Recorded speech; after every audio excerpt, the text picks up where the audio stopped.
Saint-Esprit. Amen. Chers frères et sœurs, nous venons d'entendre ce passage de l'Évangile avec cette rencontre entre le Christ et ce centurion. Et nous voyons tout de suite que le centurion reconnaît que Jésus n'est pas juste un simple homme, mais reconnaît sa divinité. Et il a, comme nous dit le Christ, cette foi où il reconnaît qu'il n'est pas digne. Il n'est pas digne de recevoir le Christ chez lui, parce que le Christ lui dit « Je vais chez toi pour aller guérir ton serviteur. » Il lui dit « Je ne suis pas digne pour que tu viennes chez moi. » Mais il a cette grande foi. Il dit que une parole suffit pour guérir mon serviteur.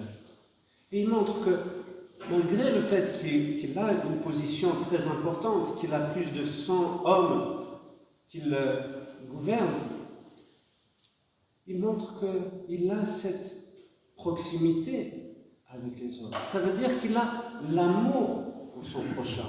En effet, il aurait pu ne pas s'intéresser à son serviteur, mais il a cet amour et il veut que cet homme qui a cette image de Dieu, qu'il soit guéri. Et vous voyez, le Christ montre que, justement, la première chose que nous avons à faire, c'est d'avoir la foi.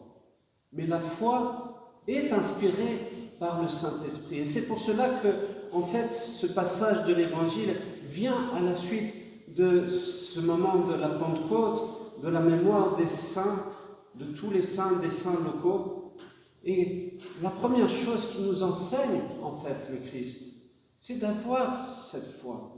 Mais cette foi, malgré le fait que peut-être qu'on a grandi dans l'Église, qu'on vit dans l'Église, cette foi n'est pas acquise.